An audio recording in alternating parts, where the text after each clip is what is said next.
Hello students, I am Suchita Mukhopadhyay and today our topic of discussion will be sexual reproduction in flowering plants. Now before I start the lecture, I have a very basic question to ask you. Do you know what are flowering plants also called? I think all of you know the answer. The flowering plants are also known as the angiosperms, right? They are known as the angiosperms, correct? Now, in the angiosperms, or you can say that angiosperm is the only division in the entire kingdom Plantae which have structures which are known as flowers. So, they have the structure which are known as the flowers, right? So, flowers or flower production is a characteristic which is unique to the angiosperms. Now arises the question, what exactly is a flower? So a flower is basically the structure which is involved in sexual reproduction. So you can say that it is a structure which is involved in the process of sexual reproduction. Now, I think you have already read in your 11th standard in the chapter Morphology of Flowering Plants that a flower has 4 whorls. So let us just do a quick recap of that. So you know that flowers, they have 4 whorls, right? So the outermost whorl, it is called the calyx, followed by the corolla, followed by the andricium, followed by the innermost layer which is the gynoecium, right? You all are already aware of this. Now, the outer 2 layers, that is the calyx and the corolla, not layers, it should be the whorls. The outer 2 whorls, that is the calyx and the corolla, they are also referred to as the non-essential whorls. What are they also referred to as?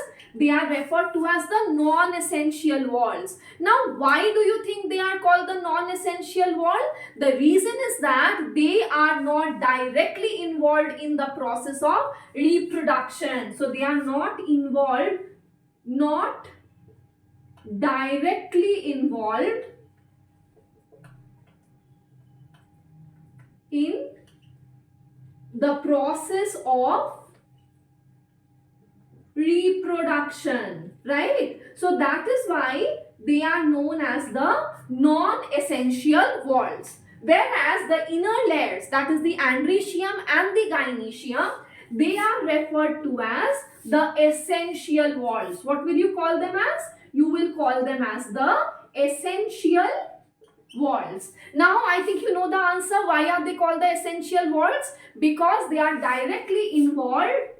They are directly involved in the process of reproduction, right? Now, to tell you in further details, the andricium is the male reproductive structure, right? The andricium is what? It is the male reproductive structure.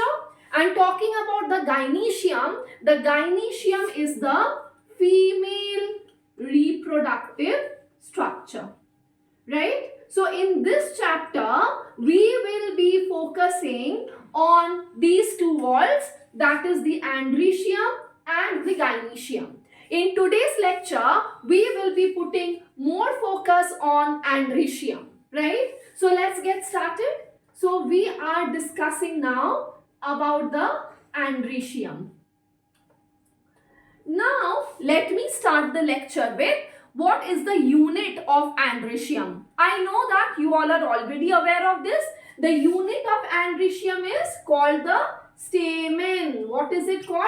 It is called the stamen. Now, if you look at the structure of a typical stamen, it looks somewhat like this, right? It looks somewhat like this. This part of the stamen, it is referred to as the anther, and this long stalk-like structure that is there, it is referred to as is it called? It is called the filament. Fine.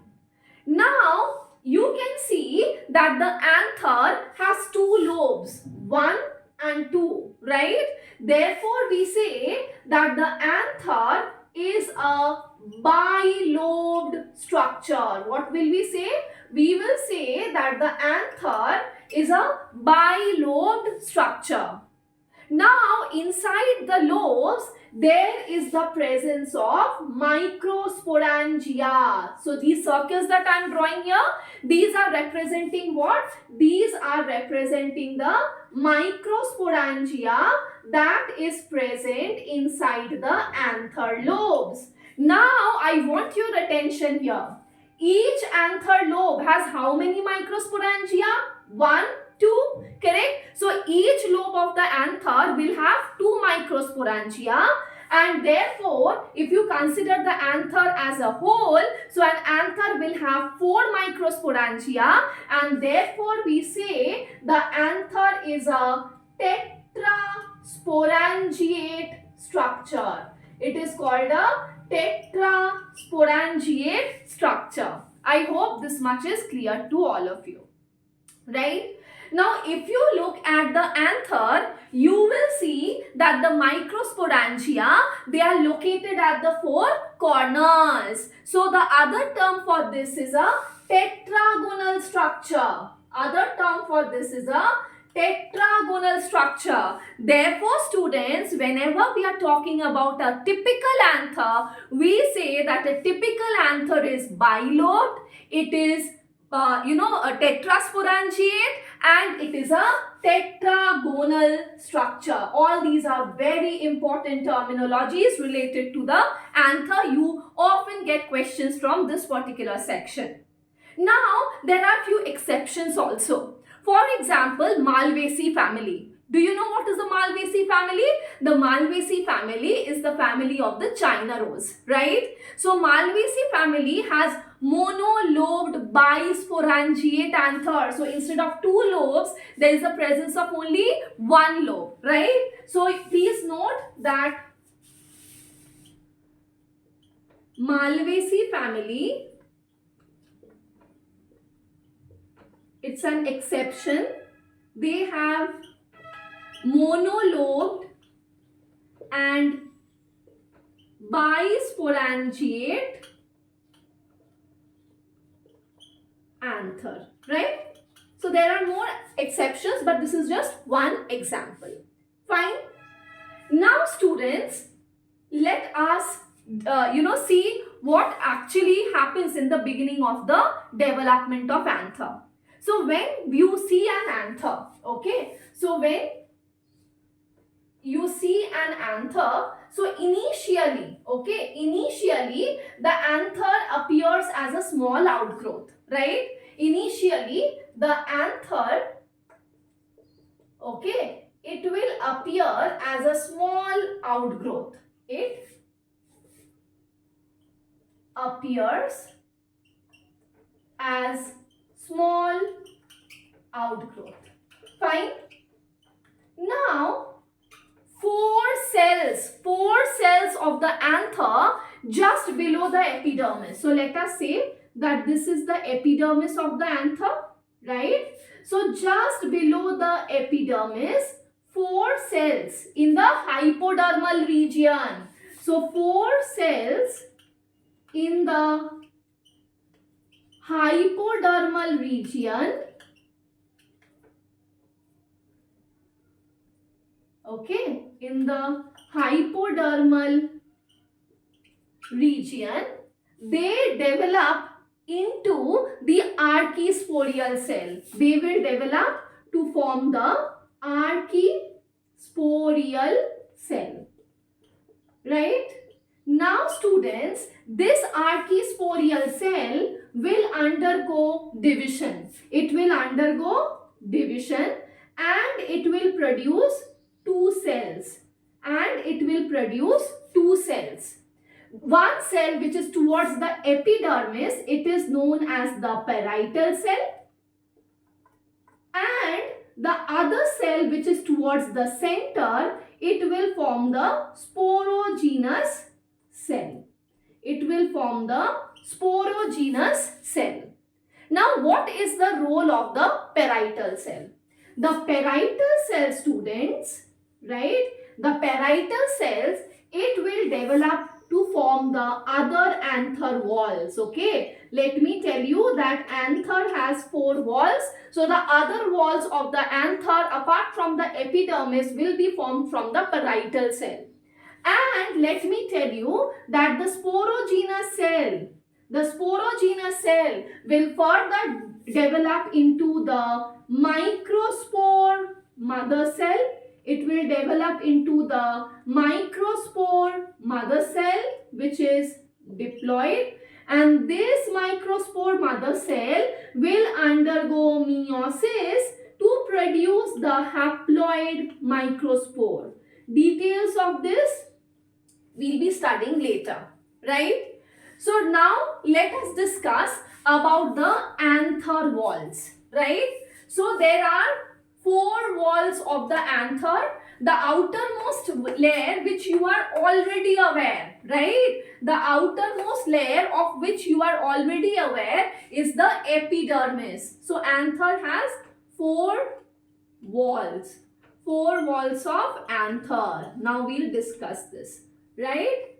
The outermost wall is the epidermis, right?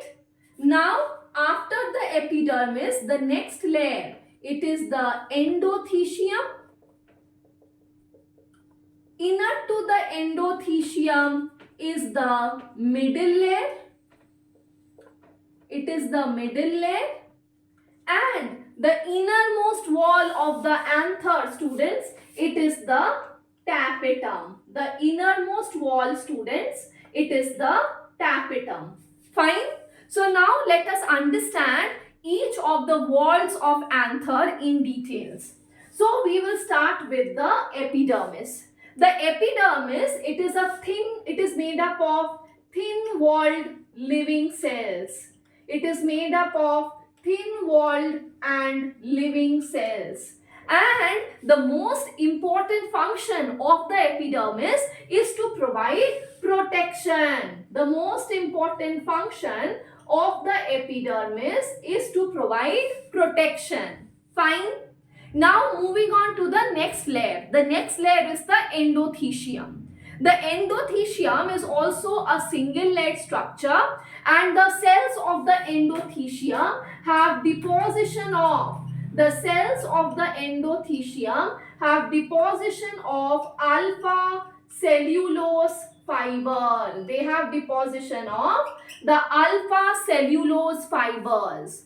And please remember that the endothecium plays a very important role in the dehiscence of the anther. It plays a very important role in the dehiscence of the anther. Now, if you ask that, ma'am, what is dehiscence? Dehiscence means breaking open of the anther. Next is the middle layer. Middle layer, it is 3 to 4 layered thick. It is 3 to 4 layered thick. Now, if I talk about the middle layer, it is ephemeral. What is ephemeral?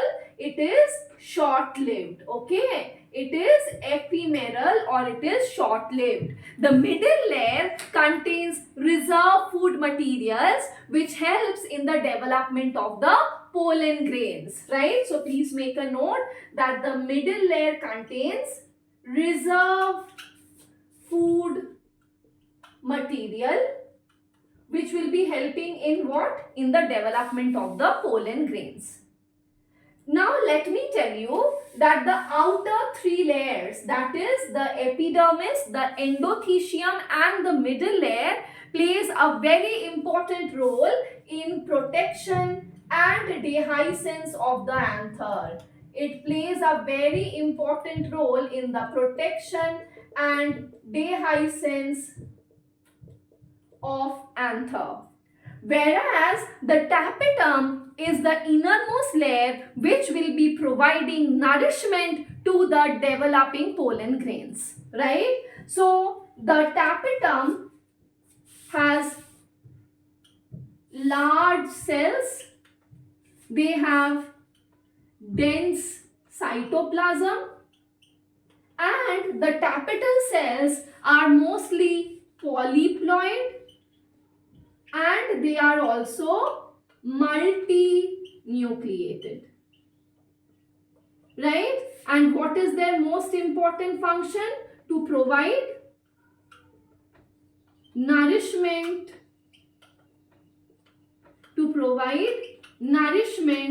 to developing pollen grains, right? Very important है, question आता है बच्चा यहाँ से कि tapetal cells, which amongst the following cells of the anther wall they are polyploid and multinucleated? The answer will be the tapetal cells. समझ में आया? Now let us discuss some of the functions of the tapetum जो कि apart from the nourishment of the developing pollen grain. So then let's discuss that part, right? So first thing that I would discuss here is that the tapetum secretes an enzyme which is known as callase. Okay, secretes callase enzyme. Fine. Now you will ask that where is this callase enzyme required? So remember that when from the microspore mother cell, by the process of meiosis, when microspores are formed, then the microspores are attached to each other. The microspores, they are attached to each other with the help of a substance, okay, with the help of a substance which is known as callose. So these four microspores, they are attached to each other, and this structure is known as the microspore tetrad, right? This structure, it is called the microspore tetrad. Fine. But now the microspore tetrad has to separate and they have to form the individual microspores. So this is where the role of the callase enzyme comes. The callase enzyme will break the callose and it will lead to the development of the individual haploid microspores. So this callase enzyme, bacha, it is secreted by the tapetum. Clear? Another very important information about the tapetum is that it secretes the outer pollen wall. ठीक है? Outer pollen wall, जिसको हम exine भी कहते हैं, that is also developed by the tapetum. Along with that, let me tell you that tapetum helps in the secretion of pollen kit. Bachcha. And what is this pollen kit? This pollen kit is a sticky substance. ये क्या है बच्चा? It is a sticky substance. ठीक है? And ये क्या करता है? It makes the pollen grain sticky so that it can stick to the body of the insect. So pollen kit are generally found in entomophilous plants, right? जो plants होते हैं जो insect pollinated होते हैं उनमें ये pollen kit पाया जाता है, and this pollen kit is a very sticky substance. ठीक है? काफी ज्यादा sticky substance है, so it helps in the attachment of the pollen grain to the body of the insect, right? So it is the tapetum which will be helping in the synthesis of the pollen kit as well. So these were about the walls of the anther, and now we will be discussing about the process of microsporogenesis. So let me just erase this, right? So now we will see that what happens to the sporogenous cells, right? Which was developed from the archisporial cell. Fine.